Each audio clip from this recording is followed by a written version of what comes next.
We're live.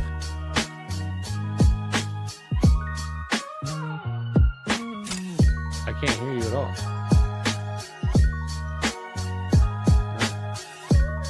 Why is it telling me? I can unmute myself. Oh, there you go. Now I can hear you. You can hear me? Yep. All right, I guess we're live. My Degens, what's up? We are live, baby. We're just going live on this. We were going to record, and we said, fuck it, let's do it live. Do it live. We are on a new channel right now. If you guys are newly viewing us and you haven't been with the Degens before, welcome. I appreciate it. I'm with my boy Dustin. Dustin at D Unit 13. Dustin, what's up, brother? How you doing? I'm doing good, man. It's been a wild season. Won my Dynasty League this year, so I'm happy about that. Been building and building. One Dynasty League? Is that just a singular Dynasty League? I have a I have a singular Dynasty League. I actually just took over an orphan in a Dynasty League, like 4 weeks left in the season, and I wish I didn't do it. It was such a hot mess. But I got asked to do it as like, hey, it's a group of people on Twitter. We think you'd be a great addition. Kind of like we only have asked you so far, so I did it. The team is just a hot mess, but I won my main dynasty that I've been building towards winning. I love that. I love taking on hot messes. I like just like building from the ground up. It's how I choose my women most of the time, you know? Well, so here's my issue with that team is I was like, all right, I've got Jaden Daniels, who was on IR. I've got CeeDee Lamb. I have Javonte Williams, but I have it's a super flex league and there was no quarterbacks. So I'm like, okay. And then I'm looking, I'm like, oh, who would I want? I'm like, just picking up the people. Like I'm going through like, oh, who's someone? I was like, oh, I'd really would like JSN. The team I took over traded JSN and I think a third-round pick for Jake Browning the week that Joe Burrow got hurt. No. Yes. Stop it, dude. Oh, my goodness. And so the league let it happen. No. They roasted the owner for it. They roasted the owner so bad that she eventually left the league, and then they needed a replacement. Do we know who this is? I mean, I don't want you to say the name or anything. Yes, I do know who it is. Are they like out there in the world? They're out there in the ether right now? I think not so much anymore. I mean, that's enough reason to not be out in the world anymore, you know? Like, I mean, so I was like, oh man, I would have loved to have gotten JSN, but I guess my team traded away. I was like, and then I'm like, oh, that makes sense. Like that, if you put JSN on the team, it makes so much more sense. Like you have Jaden Daniels, JSN, CeeDee Lamb, like it would have been a decent team. And I'm like, now I'm just behind the 8-ball.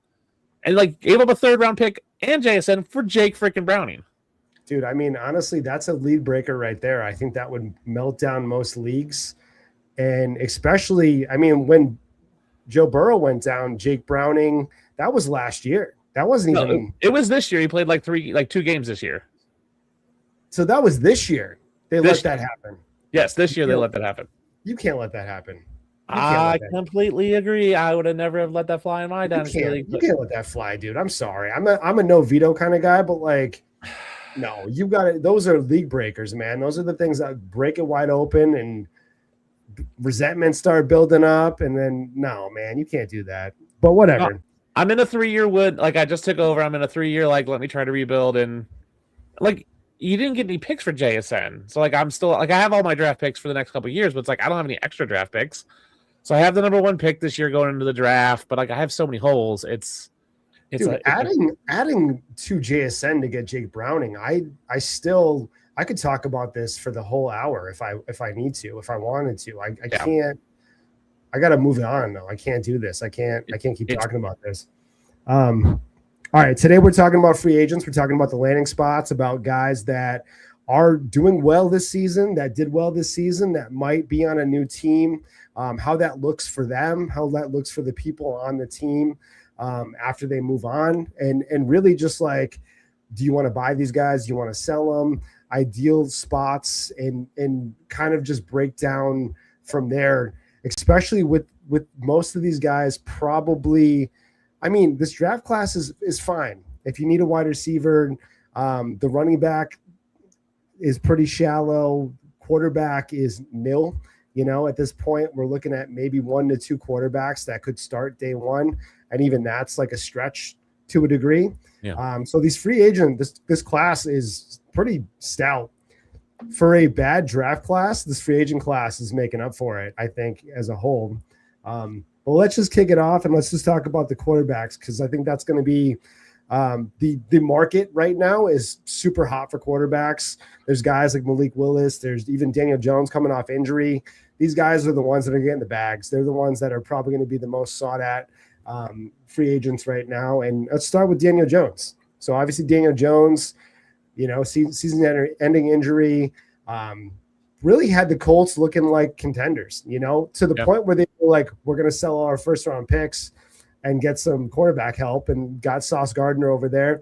But they were all in on Daniel Jones when they made that trade. They said, this is it. We're on a run right now. We're probably going to be making the playoffs, probably going to go deep into the playoffs. So that didn't work out too well, especially with that injury. But where do you have Daniel Jones landing in free agency right now? I have him going back to the Minnesota Vikings. They have talked about bringing in a veteran to push J.J. McCarthy, possibly beating out J.J. McCarthy. You've got Daniel Jones, who was on the team last year, didn't really play. So he's familiar with the coaching staff, familiar with the team, has that actually he could come in, be that veteran, and push J.J. McCarthy, possibly win out the job. So, like, they're in a set where if J.J. is not good, they have Daniel Jones, who's looked good as a starter. If they start J.J. and he gets injured again or needs to be benched, they have a capable starter who could come in and win them games. He's going to get a bag, and I think they're going to go, hey, we made a mistake letting him and Sam Darnold go. We should have kept one of them. I think that's where he goes. I just think it makes a lot of sense for them to bring him back with that familiarity, and it could just really help that team get over the hump, because then you have two capable quarterbacks, and it really does push J.J. McCarthy to either be good or be gone.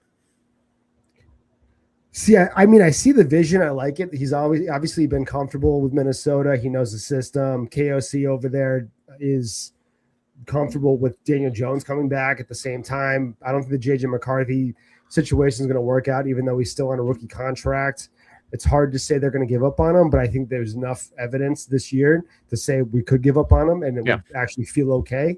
I have him staying with the Colts. I just don't think that the Colts let him go without throwing a bag at him at this point, just because I think that this is what they had in motion. This is what they thought they were going to be building for, and doing this, extending him, was probably already in talks before they even had the injury and ended the season the way they did. I think that that's really what their long-term goal was to do. So I think they still go back to that, because, if the situation occurs where he goes to Minnesota, what do the Colts do at quarterback? In your mind, in this situation, he's going to Minnesota, the Colts roll with Riley Leonard. Do they give Anthony Richardson another shot? Do they go out and get let's just face it, Tua's probably going to be available. Rodgers is probably available. Have you seen the money, the dead money that Tua, they would have to eat up that entire contract. I looked into it. I was doing a pod a couple weeks ago. The Tua contract. Hold on. Let me pull this up. It's bad. It's real bad. It is. And if you go into the salaries right now, you can look at Kyler and Tua and everything. But I don't know if Tua is movable. I don't think that we're looking at Tua or Kyler being able to get moved right now. And really, if you take on a Tua contract, you can't. That contract is so bad. Yeah. His cap hit in 2026 is $56 million. Yeah, they'd have to work out some deal with, the Dolphins to take part of that cap or whatever it is, or right. It's going to be one of those cash alone. The cash is $55 million. Yeah, you could finagle that with trading. You have to trade for Tua, but you can also get a first, like they did back in the day with Brock Osweiler, or even the Deshaun Watson trade.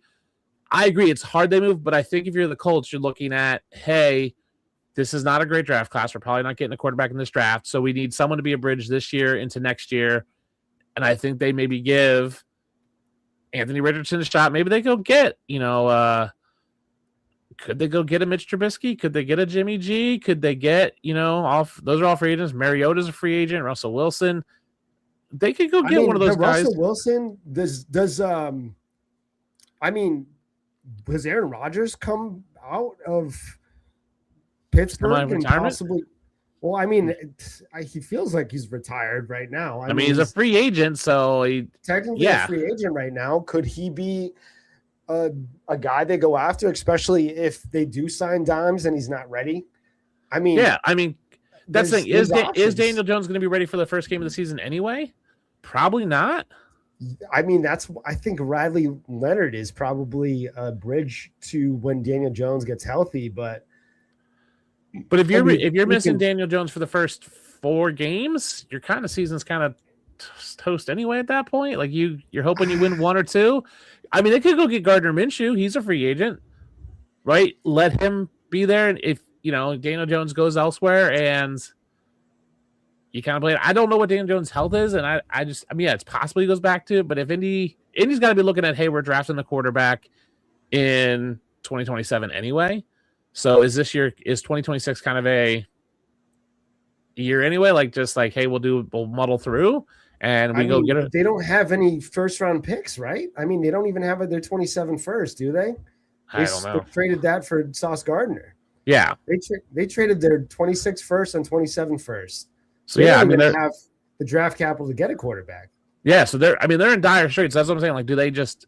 I was saying they've got Richardson, who they spent draft capital on 2 years ago, and do they just go, hey, it's Riley Leonard, Anthony Richardson. We let Daniel Jones go because we have other needs, and we bring in Teddy Bridgewater, Marcus Mariota, Gardner Minshew, Russell Wilson, and go, hey, the 3 of you guys compete it and see what happens. I still think they want to give Anthony Richardson a shot. I think they're going to give Anthony Richardson a shot. I think that Anthony Richardson's going to start the season. They're going to give Daniel Jones a 2-year contract, something not major, but light work to get them over this like deficit that they've put themselves in. They don't have any first round picks. I mean, they would have to move players for draft capital. They're probably going to move Michael. They might move Michael Pittman. Who knows? I mean, they've got a lot of free agents to sign. I just think if you're going to give Anthony Richardson a shot, you can't have Daniel Jones in the roster because Daniel Jones is the presumed starter. You can't go in the next year going, if Daniel Jones is healthy, you can't go in the next year go open competition when you've already seen that competition once. It's Daniel Jones's team. If you really want to give Anthony Richardson a shot, you got to let Daniel Jones go. Yeah, I mean, I think that the fact that he might not be healthy is probably the only reason why they would do that. But I think it's understood that once he comes back, Anthony Richardson is on the bench. There's no controversy whatsoever when that's said and done. But let's move it to another quarterback, though, Malik Willis. I mean, we saw what Malik Willis could do in a good system with a good quarterback coach, with relatively decent wide receivers, at least capable pass catchers. And it's really just like that system, that coaching tree, they breed a good environment for quarterbacks. And I think, sitting behind Jordan Love and being with those coaches, and it did something for Malik Willis. It did give him that, that little magic fairy dust that Sam Darnold and Geno Smith and everybody seems to be getting in their second wind of quarterback resurgence and stuff. So, I mean, he's probably the sexiest free agent right now when it comes to quarterbacks, right? Because he has that mobility. And dude, it's crazy that we are in the year 2026, and that's what we're talking about. He's so bad. He's so not good. I know, but he's so bad. He's gonna get paid, Dustin. He's gonna get paid, and we both agree he's going to Miami because of the connection with the coaching staff and the GM. Listen, if you have Malik Willis in Dynasty, you should sell him right now. Oh, yeah, you got to sell Malik Willis right now. But if you are in a situation where you have Tua and Malik Willis in the quarterback room, who wins that battle right now? I don't care. I don't want either of them. I don't either. But for the sake of having a podcast right now, I mean, it's probably who's taking that crown? Who's going to be the starter? If you throw a bunch of money at Malik Willis when you already have Tua locked in for a bunch of money, I think you're just digging yourself a bigger hole, right? It's Tua. Tua is the better quarterback. Malik Willis is not a good quarterback. Tua is the better quarterback. Obviously, because the coaching change there is going to make a big difference, and I can't see them having both on the roster. If you have Malik Willis in Dynasty, you trade him. If you think you can trade for Malik Willis right now, do not go get him. Because here's the problem. I talked to people who are like, well, I can get him now cheap and then trade him once he signs. I was like, no, the signing price is already baked in. The baked in cost of Malik Willis right now is he's going to be a starter. The problem is he's not going to be a good starter, so you're going to have to hold him until he's possibly good, which he's not going to be. And you've set the market. If you set the market for him now, that's what his market is now. If you go out and get him for a 3rd round pick, you're not going to be able to sell him for a 2nd round later. It's only going to be a 3rd or lower because he's either going to outperform, he's going to perform what you thought he was going to be as a 3rd rounder, or suck and be a 4th rounder. He's not going to be good enough to be a 2nd rounder. I just saw him get traded for a 2nd rounder plus today. Actually, that's crazy. That's actually crazy. I think it was Malik Willis and it was Malik Willis and like a 3rd for Parker Washington and a 2nd. I don't hate that. I mean, in a Superflex league, he's going to have value. I don't want him in a 1 quarterback league. Like, he's nowhere. He's the worst quarterback in the league if he's a starter. I mean, there's people that believe in Malik Willis. You know, there are people that do like the rushing floor, and we did see him be a capable quarterback for the 4 starts that he had with Green Bay. I think the bottom falls off a little bit when he's in a different system. I think that he's going to get into Miami or a team similar built, and you're going to see, you know, the raw Malik Willis that we've always seen. But I think we said that about Darnold too, going to Seattle with a bad offensive line, at least perceived bad offensive line, and he's in the Super Bowl. So I don't know. I mean, it is. I mean, Willis has some rushing. He has some rushing upside, but he's got the same rushing upside as Tua, which is like, yeah, maybe he runs if you don't feel great about it. So it's like, I just don't feel great about having Malik Willis on my team in general. So I'm just kind of out. Yeah. I mean, I'm with you on that. I think if I have him anywhere in Dynasty, he's going to be a sell, but does he become more valuable even when he gets signed to a team, even if he doesn't win that front running, like, quarterback, whatever, he's going to be in a battle, I think, wherever he goes. But I think, you know, if he doesn't win it, the perceived notion that he might win it would already boost his value up. So there's a lot of good tight ends in this class when we're breaking it down a little bit. I threw a couple on here. I don't want to have a full tight end show right now, but David Njoku is pretty sexy as a free agent to me. I mean, he's super athletic. He's raw talent. He's somebody that is an extension of a wide receiver. He's a big-bodied guy, but he moves. He's got a good route tree. I mean, he just got kind of overshadowed by really bad quarterback play, and then we saw a Harold Fannin problem. And, you know, I think that he's no Harold Fannin by any means, but, you know, Njoku is definitely a pretty sneaky good free agent right now that you could probably get for a 3rd or like you know, even in a tight end premium league. I think people are pretty much done with David Njoku right now. I have him going to Detroit. I think that we're going to see Laporta not be healthy for almost the entire year. We're looking at a spinal injury for Laporta. I don't see him coming back and being effective. I think that that's a really tough injury to come back from, especially at his age. I think that is pretty detrimental, you know, when he's a physical guy and he's taking hits to the back and stuff. Like, you can't rush back from that, and it's not going to be pretty. I think they signed somebody, and I think it's probably David Njoku. I just think it fits on that team. I think that is going to net really good results, and it boosts his dynasty value up completely. Dustin, you have him going to KC. Yeah, I love that too. I think he could easily be a 2-year Kelsey replacement for them. Kelsey retires, gives Mahomes a piece. You know, they can draft a guy this year, next year to replace him. It's kind of a crowded tight end market, to be honest with you. You have, you know, in Njoku, you have the likes of Kate Otten, Isaiah Likely, Darren Waller, Bellinger, Chigga Conquo, Dallas Goedert, and Kyle Pitts, who we'll talk about next. I agree with you. I think he's a sneaky buy because he's very undervalued because people think he was left for dead with Harold Fannin.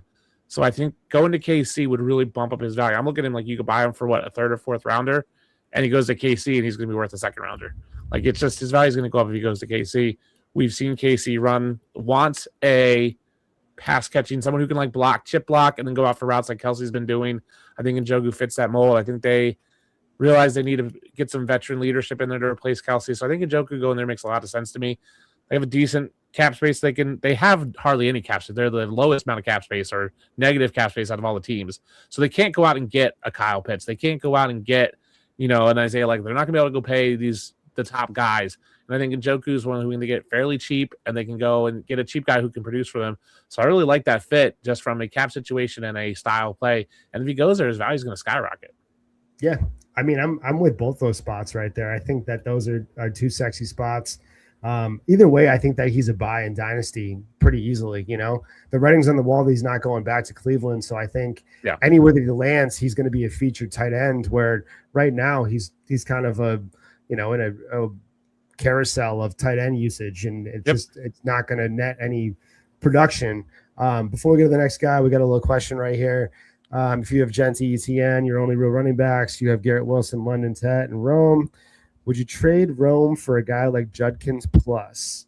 I think that I would, but Judkins is also coming off a major injury right now, and that's a little concerning because, if Moore does leave, which I think he's probably going to leave, I think that's really going to happen. Even if he doesn't play, and if Rome doesn't come back as a stud, just the time that when Moore leaves, Rome is already increased in value significantly. He doesn't have to do anything to boost his value. He's just going to be more valuable after Moore leaves, regardless of if it's the offseason or not. So I might want to wait on that. I think that Rome is probably a hold right now until things play out a little more. And I don't love buying Judkins off of that injury. I think that his value is going to be even less than what it is now when he doesn't come back right away next year. Yeah, I think you have the right thought to move a wide receiver for a young running back plus.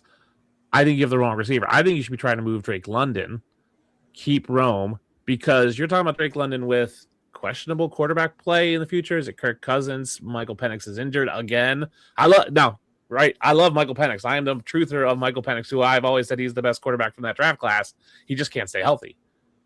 And so I wonder what's happening with Drake London with who's throwing the ball. And so you could get more for Drake London than you can Rome Odunze right now. So you could get probably someone slightly better than Judkins. You get Judkins plus. Could you go get, Cam Scadaboo's in the same boat with the injury, but could you go get a young, productive receiver for London? Could you trade Jake London for James Cook? Probably. I wouldn't though. I don't know. I'm not doing that. I want. If I'm trading one of your receivers, I'm trading Drake London over Rome, and I'm keeping Rome. Okay, but if I'm trading Drake London, I need somebody. I'd rather put a little plus on and get like a Jahmyr Gibbs or something somehow, some way. Drake London is viewed as a top 10 wide receiver in Dynasty. I think that you can net if you add something or if you figure out a way, not that I like to just trade up when it comes to wide receivers to running backs. If you're going to sell a stud, I want even James Cook. I like James Cook, but I don't know.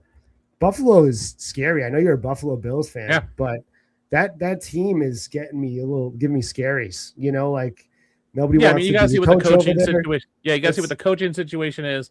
I'm not making that move now, but if you can trade, so I'm looking at some of the trade value charts. These haven't been updated recently, not since early December. But Drake London was wide receiver 8. He's worth basically 74 points. Puts him in the Jonathan Taylor, Ashton Genty range. Jahmyr Gibbs is worth 88 points.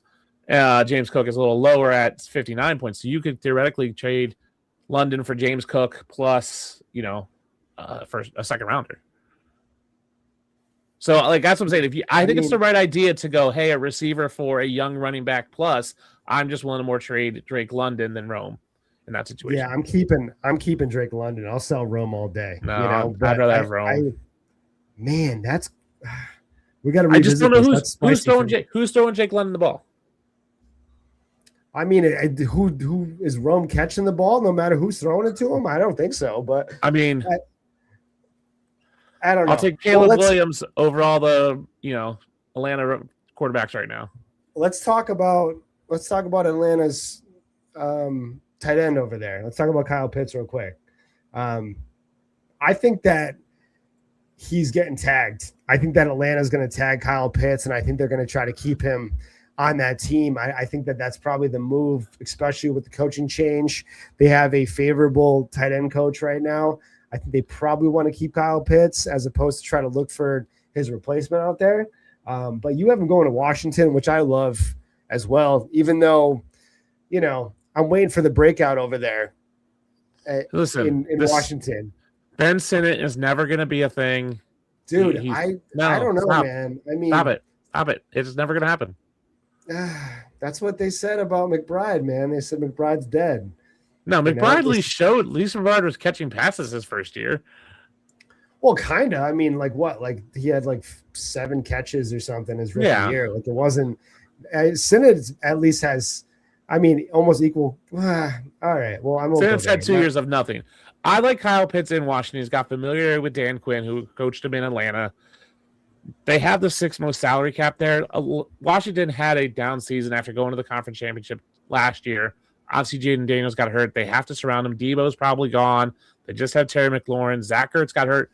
That offense was very tight and friendly with Zach Ertz. So they lose Zach Ertz. He's a free agent coming off a bad injury, probably done, like retired, done. Ben Sinnott's not a thing. So you go outside Kyle Pitts. You got the money to do it. Gives you a second weapon. I think him staying in Atlanta makes sense on a free agent tag.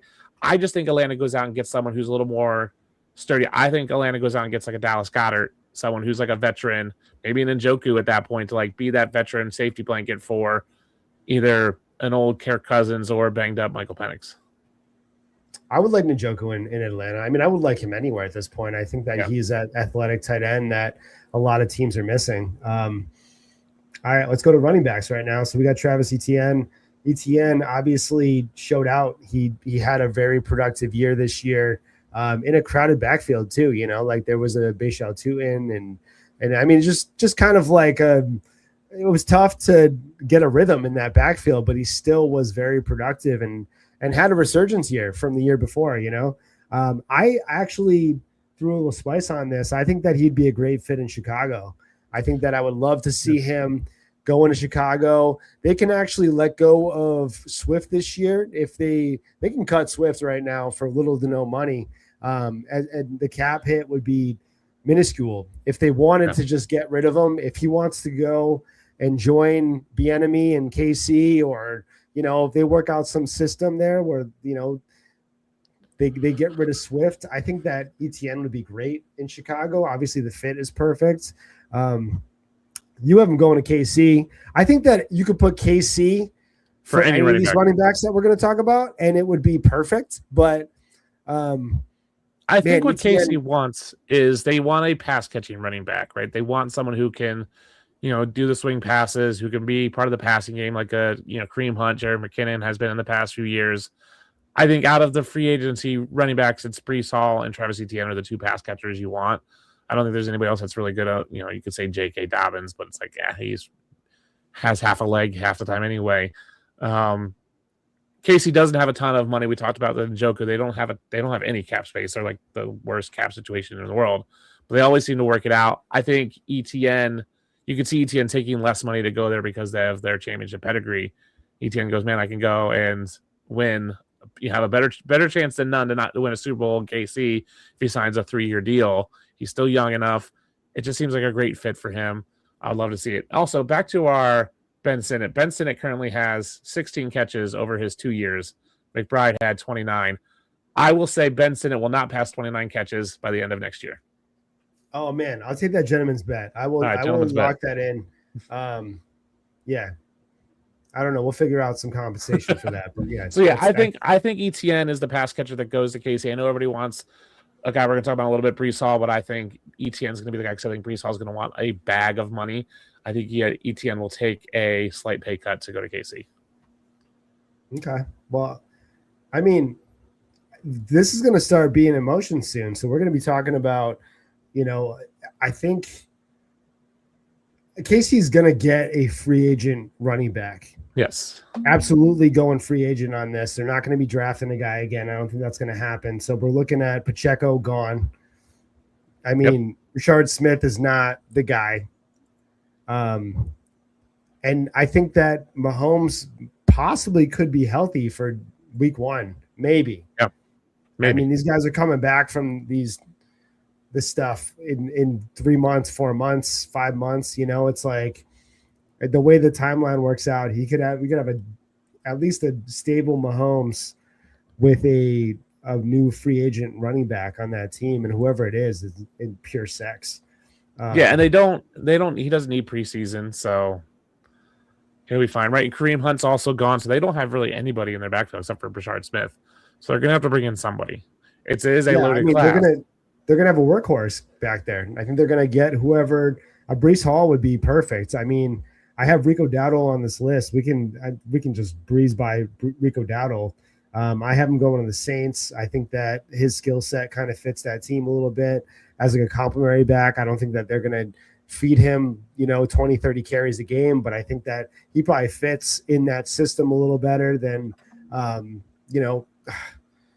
Kamara, the writing is on the wall, right? I mean, I don't know if he's going to, I don't know. I don't want to say he's not going to come back to be a productive running back in the NFL, but I think that his best days are behind him at this point. Yeah. So they're probably going to still have Kamara there, but I think they want somebody that is going to be able to, get 15 to 20 carries a game if needed. And Kamara can be that pass catching guy in the backfield that he's always been. You have him going to Seattle. Yeah, I have Kenneth Walker. We'll talk about him leaving Seattle, and they bring in Rico Dowdle, who wasn't highly coveted this past year in free agency. So I think he's going to be one of the last running backs to sign. He'll be like whatever's left over. I think the Saints make a ton of sense, but I could see Seattle bringing him in to kind of be a compliment to Charbonnet and kind of run that dual backfield like they did this year with Kenneth Walker and Charbonnet, just with Dowdle and Charbonnet. And if Charbonnet's not healthy to start the season, which he just got injured in the playoffs, he might not be ready to start the week 1. I think Dowdle can carry the load for you. We've seen him do it with, Chuba Hubbard being injured. We've seen him be able to carry the rock for, 5-6 games until Charbonnet's back. So I think he makes the most sense there in Seattle, with them probably winning the Super Bowl. Sorry to say that for you, my Patriots fan friend, but I think Seattle wins the Super Bowl, and I think they might lose a couple guys. And, I think bringing in Rico Dowdle cheap, it makes a lot of sense for him. Okay, I'm going to breeze right by that. I'm not going to even, acknowledge that. So we're just going to keep it moving, and we're going to talk about Breece Hall. So, I mean, Breece Hall, we said that KC is the sexy landing spot. I think that there was already some smoke there. I mean, when you're looking at KC getting Breece Hall in the offseason when the trade deadline was happening, we were talking about, they could just trade a third-round pick for Breece Hall. Obviously, it was probably the right move not to do that at that point just because – Mahomes got injured and it would have been a dead year anyway. But, man, getting Breece Hall and then having to sign him to an extension for a third-round pick when you could have just waited until the offseason and got him, for that extension anyway, probably the smarter move. But, man, when it was going on, it was like, what are you doing? You're not going to trade a third-round pick for Breece Hall? Like, yeah, why not? Like, you're in the hunt. Like, why not just do that? But I think they knew, I think they knew that it was going to be an option in the offseason, and I think that that's probably going to be at least a conversation. I think that they're going to meet with him. I think that, I think that they already have this in their heads that it was a possibility. So I think that Breece Hall knows they want him, and I think the front office and everything, they're just going to go for it, and I think that's probably going to be their number one option in the market right now. Who do you got him going to, Dustin? Yeah, I have him going to Washington. I mean, I think Kansas City makes sense. They need a running back, but again, their cap space is horrible, so they're going to have to save some money somewhere. That's why I have him getting an Etienne, probably cheaper, probably for, $4 or $5 million less a year than Breece Hall. I'm going to Washington. Washington needs a running back. Like Brian Robinson was not good. Bill Crosby Barrett is okay, but not great. I think they bring in someone like a Breece Hall who can catch passes to help Jaden Daniels. Right, in my scenario, they're landing Kyle Pitts and Breece Hall in free agency. Washington be the talk of the league at that point. Like fantasy circles, everyone would be Washington. Jaden Daniels is going to be great. They only have a first and a third this year, so they're not going to draft a guy in a weak class. They don't have the draft capital to really go get someone to trade or draft someone. They have other needs. They're going to use their first and third round pick this year. So it just makes sense for them to sign a free agent running back. I think it's going to be Breece Hall. I think it gives them the pass catching back they got with Austin Eckler they really liked. I think it helps out. It's a big splash for them, who I think, if you look at the ownership, they like kind of making these big splashes in their second or third year of owning a team. They did it with the Flyers. They did it with the Nets. They want to make kind of a big splash. Like, they're building a new stadium in a couple of years. So it kind of re-engages the fan base to kind of bring some goodwill to the Commanders there. So I think them signing Breece Hall makes a lot of sense. Yeah, let's go to Kenneth Walker. So Kenneth Walker obviously is going to be in the Super Bowl right now, and you talked about Zach Charbonnet being injured right there. You have Seattle moving off of Kenneth Walker. I have Seattle keeping Kenneth Walker. I think that they're probably going to extend a contract to him, and I think that he's done enough. Even though at the beginning of the year I said there's no way Kenneth Walker's earned a contract, there's no way that they're going to sign him.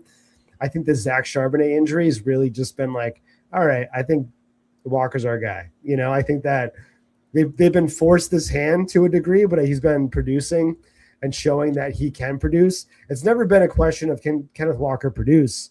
It's been like, can he stay on the field for an extended period of time? Like, we know that when he's on the field, he's great. It's more about, can he stay healthy for a full season? Like, is he possibly going to be able to produce at this level for an extended period of time? And we're not going to be able to find that out. But I think that, he's comfortable in Seattle. I think Seattle's comfortable with him. I think the coaches like him. I think that it's just going to be an unsexy move where Seattle just extends him and gets him back under contract for a 3-year contract or so. Yeah, my thought is that he goes and signs with the New York Jets, who obviously have lost Breece Hall.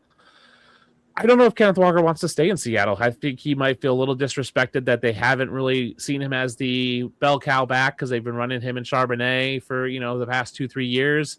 I think he's shown it now in the playoffs. It's kind of like hey, I'm proving it to you and the league that I've been a bell cow back, and you should have been using me this way. So he might be a little bit slighted and want to take, and he's going to, this, at the end of the day, the NFL is recency bias.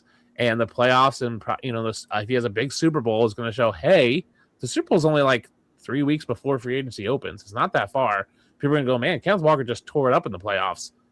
And the Jets want to make a splash. They are desperate for something good for the New York Jets. They need something. They have had nothing. They brought in Aaron Rodgers, gets injured, then it didn't work out. And it's just, they need something. And I think this will be the big splash of, again, recency bias. Hey, guys, we just got, the Super Bowl winning running back who had a great, could be Super Bowl MVP, who had a great playoffs, who just, rushed all these, look what he did in the playoffs, and people are going, oh my gosh, Kenneth Walker is amazing.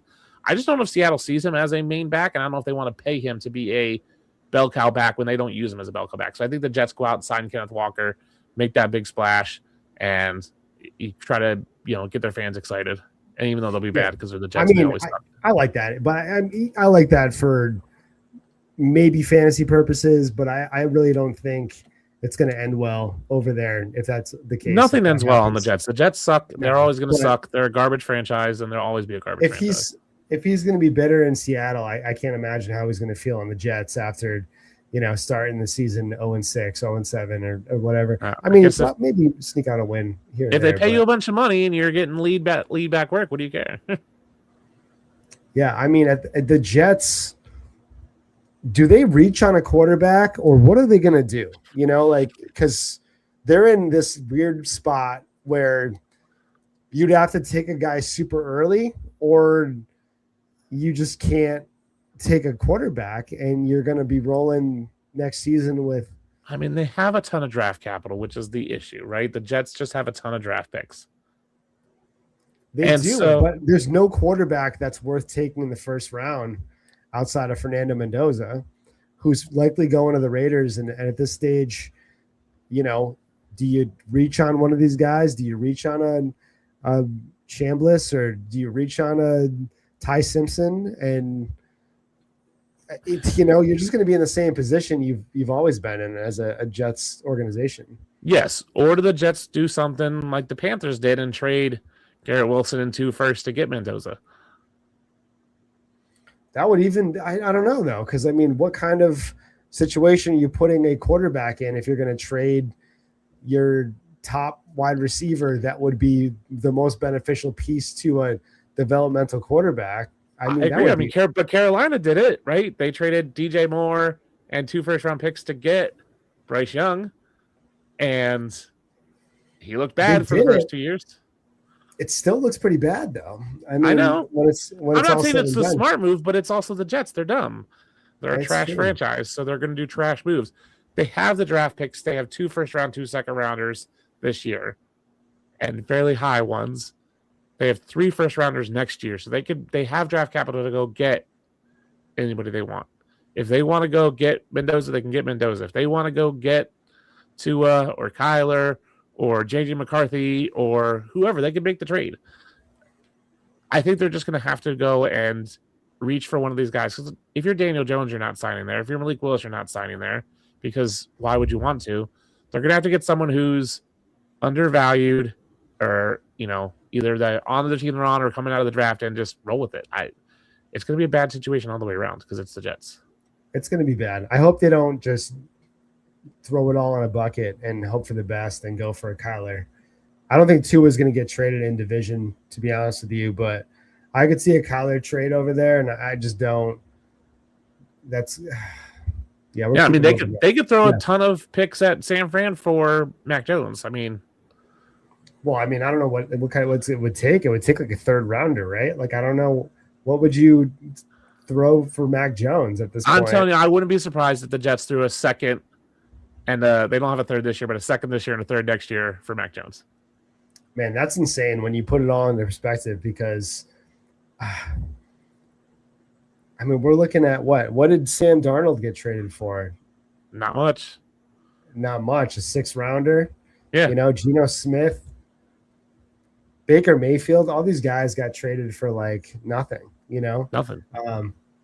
So if Mac Jones nets a 2nd, I'm going to shit my pants, I think, at that point. The Jets do stupid things all the time. So it's the Jets. Jets are going to jet. Mac Jones and the Jets scares the shit out of me too, though. So I don't know. All right, let's move it to Alec Pierce. So Alec Pierce, man, he's like one of the sexiest. I think he's going to get paid a way too much money in the offseason. I think he's going to get what do you think he's going to make? 30 mil a year? Like I don't even know what could they pay Alec Pierce right now, because they're going to pay him way too much. That's for sure. I don't know what. I feel like he's not. Spot Track has him getting 20. 3 years, 63 million is what his projected contract. 20 million a year. Yep. So he's looking at 20. I bet he gets 30 million a year, or he gets incentives to reach that point. Anyway, he's definitely a sought after free agent right now. And we see him, like he's got that big playability. I think a lot of teams are desperate for that. I don't know if that translates fully to a new team, but if you want to feature him, the Colts weren't featuring him. They just had him, if he slotted in as a wide receiver 2 on a team. Yeah. I think it's wheels up for Alec Pierce in Dynasty, right? Yeah, I completely agree. I have him going to the San Francisco 49ers. They're going to lose Brandon Ayuk. They're going to lose Jawan Jennings. He kind of fits that mold. He can be your Ricky Pearsall if Ricky Pearsall's hurt, because Ricky Pearsall is made of glass, which, so it sucks for Ricky Pearsall. Alec Pierce could be your de facto 1 if you needed him to. It's not great, but he could soak up 10, 12 targets a game. He is a field stretcher, which they like in San Fran. They could pay him a ton of money to be that guy and just be their, it could be him and Ricky Pearsall show. They could with Christian McCaffrey for another offense, year. Baby. Yeah, just about white running back, 2 white wide receivers, yeah, a white tight end. Yeah, throw it and throw it and throw it. That could be their team. I like to hear it. I don't like to hear it, but I'm just saying that's just. I think San Francisco could go out there and get him and pay him more than he's probably worth. But that's the market we live in now. Is you have a good year in your contract year, you're going to get paid a boatload of money. If he's projected 20 million, he's going to make probably 25.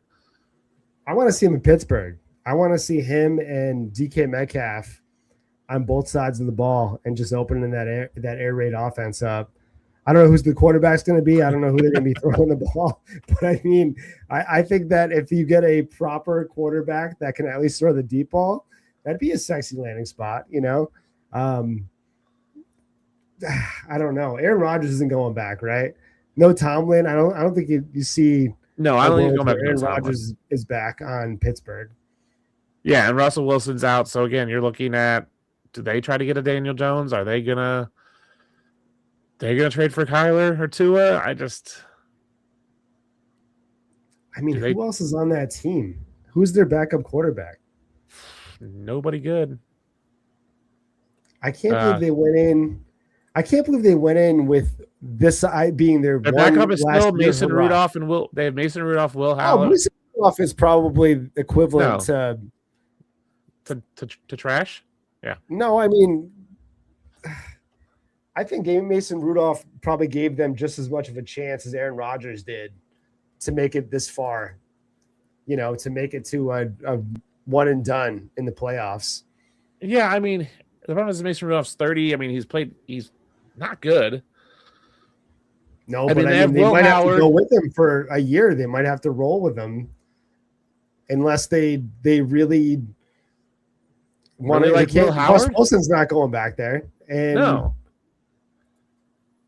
Yeah, there's nobody else. That's why Malik Willis is going to get the bag this year, because there's no one else available. There's a ton of teams that need quarterbacks, and there's just the supply and demand on quarterbacks is outrageous because the demand is so high and the supply is so little.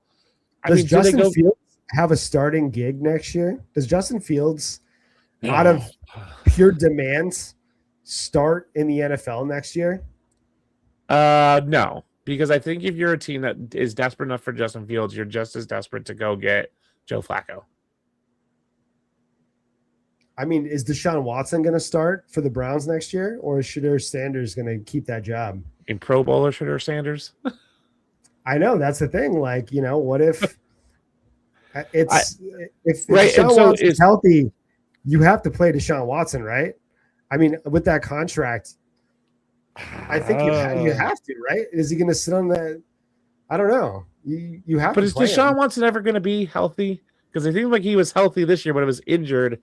And then magically, but right, if you're saying, hey, it's Deshaun Watson and Shedeur Sanders, is Dylan Gabriel available via trade? Is that what the Jets do? They go, hey, we'll give you a second and a third for Dylan. We'll give you a first for Dylan Gabriel. If you're the Jets, do you call Cleveland and go, hey, we'll give you a first? A first? Do you give a second for him? A first for Dylan Gabriel? Are you crazy? You give him something for Dylan Gabriel? You're the Jets. You got nothing else. Oh my God. Like a fourth rounder, fifth rounder. So you do that. I mean, they're not going to trade to Pittsburgh in division, but if you're the Jets, you go, hey, we'll take Dylan Gabriel for something. And if I'm the Browns, I go, cool, supply and demand. He's worth a lot more now than he was 6 months ago, because if you don't take Dylan Gabriel for a second, if you don't give me a third for Dylan Gabriel, what are you stuck with? Trey Lance? I mean, what are you doing? I mean, there's going to be some guys that are coming back from the dead, I think, at this point. I think Geno Smith is going to start somewhere. I think that Geno Smith is definitely not on the Raiders next year, but he's going to start somewhere. I think Gardner Minshew probably starts somewhere. I wouldn't be surprised if Jimmy G gets a starting job somewhere. I wouldn't be surprised if Kenny Pickett is in the mix with the team who drafts a quarterback. Brissett's probably going to be starting for the Arizona Cardinals next year. Yeah. So, I mean, if Kyler's available, I mean, Tyrod Taylor's out there as a free agent. Zach Wilson's a free agent. The problem is the Jets and the Jets and the Steelers have run through all the available options. They've run through Aaron Rodgers. They've run through Russell Wilson. Well, I guess the Jets haven't gone through Russell Wilson. I mean, Mariota's available. So, is Mariota a starting quarterback? Not necessarily, but I think that we're going to see a lot of these guys as starters next year. I think that if in Dynasty you see these guys on the waiver wire, you should be picking up any bootleg quarterback that is thrown to the wayside. I think that there's options for all these guys to start next year. Let's hit one more guy, and then let's talk about who we want to buy, who we want to sell in this list right now. The favorite guys of this class, of this free agency class, that I think are going to get a boost in value. George Pickens. George Pickens is somebody that I think is going to plummet in value. Really? Because he's going to be, one of the top ads as far as free agency goes. And I don't think he's going to stay with Dallas. I think that Tennessee is going to want to make a splash. Tennessee is going to want to go and pair Cam Ward up with like a really good wide receiver, somebody that can really help him with his development. Do I think George Pickens is that guy? No, but I think Pickens lands on Tennessee. I think that they want to show their fans, their fan base, that they're going to be doing stuff to build up this team to put Cam Ward in a good situation. So I think that makes the most sense to me, where Pickens goes over there and is the featured guy, and Pickens wants that. He doesn't want to be a sidekick. He wants to be the one guy on a team that eats, and there's no questions about who is the number one on the team. But you have him staying in Dallas. Yeah. You think Dallas is going to be able to afford George Pickens? I think what's going to happen is George Pickens is going to go out and test the market, and he's going to realize that it is extremely soft on him, because I think there's still teams that are worried about the attitude and the play style. We've even seen a little bit in Dallas of him kind of checking out on certain plays. And I think he's going to go out there looking for the bag, and he's going to realize, oh man, not everyone. I'm not making $30 million a year like I thought. And especially if Alex Pierce signs for $20 million, George Pickens is going, I want 30, 35, and someone's going, we'll give you 22. Right. And he's like, I'm not going to make just as much as Alec Pierce. And I think what'll happen is they'll go, man, I proved it on the field finally with Dallas. Maybe Dallas is just the best option. And Dallas goes, hey, we want you. We used you. We appreciated you. No one else seems to be appreciating you. Come just stay with us. And I think he just stays in Dallas. I mean, I like it. I think that staying with Dallas would be the best for his career. Yeah. I think that I don't think that George Pickens really thinks about that, though. I think, I know that he's not this like ultra diva guy that everyone paints him out to be. I think that he is intelligent enough to know that it puts him in the best spot to win, and the best spot to, at least gain value in the league. And I think have happiness, just because he's going to get peppered with targets and he's going to be that featured guy on the offense. But I still think he's going to get paid somewhere, and I think that he's going to take the money. I think that he's going to get a bag from Tennessee, get a bag from the Jets somewhere, and he's just going to say, I can be that number one guy. I can be that guy that is just featured on this offense, even though the offense might not be very good. I don't know. I just think that it's going to play out that way. But of these guys, like, who do you want to buy? I think I'll start with pretty much every running back on this list. Every free agent running back. I don't normally buy running backs, but if your league mates don't know these guys are all free agents this year, I'm going to buy Travis Etienne. I want to buy him completely. He's going to be on a team that isn't muddied up, that's not using a three-back rotation.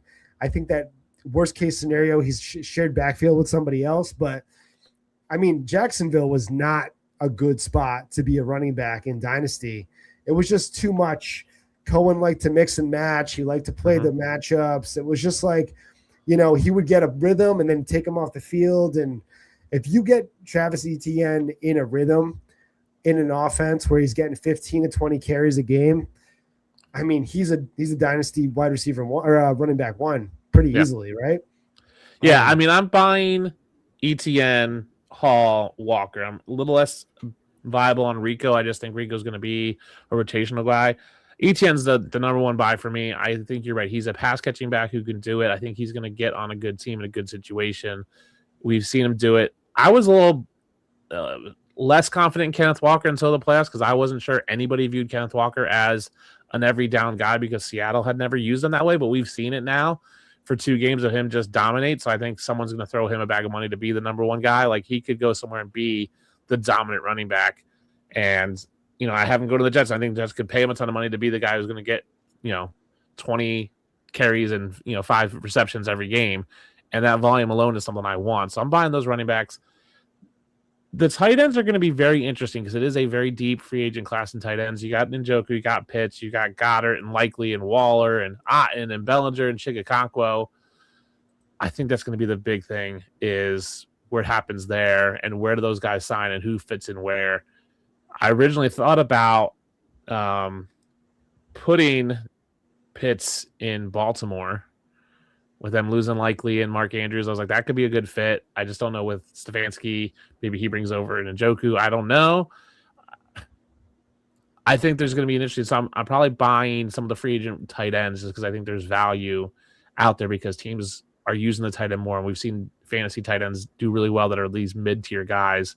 You don't always need the McBrides and the Bowers. You can get by with an AJ Barner. You can get by with, an Isaiah Likely if he's the number one guy. You can get by with, even Kyle Pitts this year was like tight end too. I mean, no one thought he was going to be. I think Kyle Pitts is a great dynasty buy right now. I think that what his value is right now probably still doesn't mark what he could have as a ceiling play, but we've gone full circle with Kyle Pitts, right? He was probably the most expensive dynasty piece for like 2 years where, you couldn't see him going for like less than 3 first, he had the price of a high-end quarterback in most super flex leagues at that point. But I mean, that fell off. I'm still worried about Pitts because it was like, hey, he did really well when London and Darnell Mooney were out, and it was like he kind of pieced it together. I still think it might have just been a fluke season for Pitts. He definitely in a really good situation for me to really want him. I also think that owners of Kyle Pitts were stuck with him for so long because they paid up for him. They drafted him high. Value was not there, and they couldn't sell low. So now they finally got the fruition of the value they've been holding on to for 3 years. So they're not going to be willing to sell him cheap. They're going to want the full value for him. So he's not really like a buy low. I think he's interesting. If I have him, I'm willing to hold on to him, but I'm not sure I'm going out and getting him. Yeah, I don't know. I mean, there's definitely situations where people have multiple tight ends right now. Like I have Kyle Pitts and I have several other tight ends, and I'm like, I would definitely sell, for can you get a first for Kyle Pitts? Probably not, right? I don't know. Even in a tight end premium league right now, you're probably not going to net a first for Kyle Pitts even then. So I think that if he's not worth a first, I think that makes him a decent buy currently. I think that his price could get up to a first just because they have a tight end friendly coach now. They have a coach that can definitely improve on his production. And then there's always the option of him just not landing with Atlanta and falling into a situation. I mean, it's just a lot of risk with Kyle Pitts. I agree, but there's still allure to the name. And yes, if I'm a Kyle Pitts hope this year. If I'm a Kyle Pitts owner, I'm holding right now because his value is going to spike because as soon as he signs, the hype is going to be outrageous. Unless he signs with like Buffalo and it's like him and Kincaid and Knox and it's like this murky tight end rotation, I think Kyle Pitts will be the hype name in free agency that first day or two. It'll be Kyle Pitts, and you can sell on that hype. So if I'm a Kyle Pitts owner, my advice to Kyle Pitts owners out there is hold for now and wait for him to sign because that value is going to spike. Right, he might be like a early second right now. You might see him spike to like a late to mid first come the day he signs because people are going to be so hyped about it. Yeah. What about George Pickens? Is he a buy or a sell right now for you in the offseason? I'm going to sell him right now. Honestly, I don't know if he can be the one. I don't know if this year was just kind of, I don't want to say fluke because I think he's been good in Pittsburgh. He hasn't been this good. I just worry that there's just so many options where he can just go somewhere and be bad again. I mean, he could just go back to, 2024, he only played 14 games, but he had 100 targets, but only 3 touchdowns. I mean, even 2023, he had 5 touchdowns, 2022, 4 touchdowns. Does he repeat 9 touchdowns? Probably not. So, I just don't know if he's going to repeat this where he has this stretch of just touchdown. I think he is a 6 touchdown type guy, and I think you're selling him at 9 touchdown prices for getting a 6 touchdown guy. So I'm avoiding him right now. Yeah, I think I'm going to sell. If I have George Pickens right now, I think he's probably a sell. You could probably go and get a top end wide receiver for Pickens. I mean, you could probably get like a Ted McMillan plus right now, or going for a second year guy. You can go for a Emeka Egbuka plus. You could actually get some of these guys that are coming in that had good rookie years. Those are the guys that I want to target. Those are the guys that I think are just scratching the surface of their value. Whereas I think Pickens has maxed out his value right now, and he would have to go back. And we know the Dak curse, right? Even if he goes back to the Dallas Cowboys, Dak is only good every other year. So he had a great year this year. Dak is in trouble next year. This is just how it goes. I don't make the rules, but every other year, Dak, if it's an even year, Dak is not good. He's only good in odd years. It's since the beginning of time That is how Dak operates. And if it's an even year, you better sell all the Cowboys off. Yep. And if you're a contender, like you could go sell your Pickens and get a T. Higgins plus, right? Someone who's got just as many touchdowns, doesn't have as many receptions, but also played without Joe Burrow for a stretch of time. So you could get someone like that, like a number 2 on a team plus, a second round pick or something and add to your team if you're a contender and really go win now. Where I don't know. What about a Jalen Waddle trade? Because I'm seeing a lot out there. Jalen Waddle might be available. Are you going to pick up Jalen Waddle like in a trade right now? Do you want to go maybe scoop up Jalen Waddle? You could probably get Jalen Waddle in a late first for George Pickens right now. Would you make that move? Yeah, I'd make that trade. I think that's a fair trade, and I think you could really. I think there's a lot of parallels between Waddle and Pickens of could be number 1 guys, but have never really been number 1 guys, and are kind of underperforming. Like I look at Pickens, Waddle, and Devonta Smith in that same realm of like they are on the cusp of being 1Bs, but they're really like high 2s on a team, and they could be 1s on some teams. Like they're all 1s on Tennessee. They're all 1s on those type of teams. They're all 1s on the Browns, right? But they're just going to be 2s on a really good team, and I'd rather see him be a 2 on a good team than a 1 on a bad team. And I feel like George Pickens might just end up being a 1 on a bad team, even though I haven't projected to go back to the Cowboys. But if he goes to Tennessee, I don't want Pickens as the 1 on Tennessee versus Waddle as the 2 on, whoever. Yeah, I agree with that. I think I will always take the 2 on a bad team over the 1 on, or no, the 2 on a good team over the 1 on a bad team. That's locked in. Anybody else you're gonna buy on here? I think that we pretty much touched on. No, I'm staying away from the quarterbacks. Anybody you're selling besides Malik Willis? I think that we're looking at. I mean, I'm probably selling Alec Pierce right now, to be honest with you, just because his value is so high, and it seemed almost situational with him that I'm just not sure this year and last year. I mean, he had 6 touchdowns on only 47 receptions. Last year, he had 7 touchdowns on 37 receptions. That efficiency can't hold up. 84 targets was the most he's ever had. And he had this year, and he was wide receiver 20. He was wide receiver 28 for fantasy, and it seems like people are buying him as like a high-end wide receiver too, and he's really like a high-end wide receiver 3. So like I think I'm just selling him based on his value being so much higher. And he is, because it's a weak class, it's like him and George Pickens for wide receivers. I think people are the hype's gonna be there, so I might sell him in the near future to try to capitalize on that hype. Yeah. I think that you could wait until he signs with a team and then sell him. I think that right now you're looking at the expectation of him signing with the team. But then once he actually does sign, I think that his value's through the roof for at least an extended period of time.